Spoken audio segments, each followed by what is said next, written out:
Si la Provence s'est assez tôt débarrassée du problème protestant et a plutôt été épargnée par les 8 guerres de religion qui se succèdent de 1562 à 1598, le comtat venaissin, terre du pape, a quant à lui dû faire face à la violence protestante.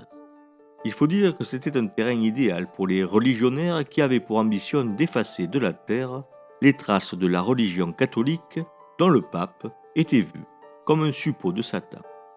Tout au long de ces épisodes guerriers, à Sérignan-du-Comtat, on se doit de faire face donc. Le village est occupé par l'un ou l'autre des partis selon les époques, et il accueille alors des garnisons tantôt catholiques, tantôt protestantes pour défendre la place et se mobiliser, le cas échéant, pour former avec d'autres des petites armées qui parcourent le pays pour traquer les armées adverses ou mettre le siège devant telle ou telle place fortifiée. Par exemple, Montbrun tente de surprendre Orange le 21 février 1563, d'après le père Jean-François Bourdin. La garnison de Sérignan compte alors au nombre de ses troupes. Quelques semaines plus tard, Serbelloni, le commandant des troupes papales, tente de reprendre dos aux protestants Sérignan et Camaret. Il avait avec lui le plus gros canon de la ville d'Avignon, prêté par la ville, avec ses hommes, ses bêtes de somme, ses boulets et sa poudre. Canon précieux qu'il fallait rendre illico après la fin des opérations. Une fois en place, alors que les cavaliers du pape harcelaient Camaret, on imposa un tel bombardement au rempart que les protestants de Sérignan, alertés de ce qui se passait chez les voisins, quittèrent le village avant l'arrivée de l'armée ennemie. Serbelloni entra donc sans coup férir dans Sérignan et laissa dans le village fortifié, pour en sécuriser la place et les alentours, les compagnies de Bédouin, Pignan et Visan.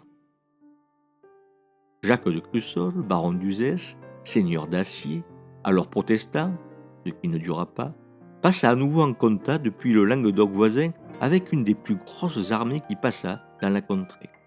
2000 soldats de pied, 600 cavaliers et 6 pièces de canon. Il revint là, comme quelques mois auparavant, mettre le siège devant Sérignan.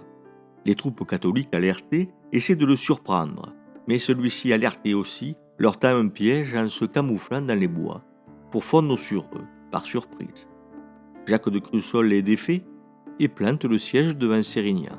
Le château est bombardé, les assaillis finirent par se rendre. On incendia le château où s'était réfugiée la garnison que l'on décima en partie. Pendant une des nombreuses trêves qui séparaient les périodes de conflits armés, on décida d'améliorer les fortifications à Sérignan. On rectifia les murailles, on construisit même un ravelin devant ce qui est désormais l'unique entrée du lieu. Un ravelin était une fortification avancée, défendant une porte. Entendez une première ligne de défense qui, une fois prise, était abandonnée pour un refuge dans le fort villageois.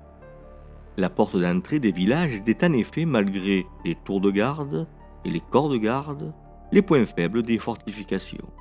Le ravelin permettait d'accroître la résistance du village.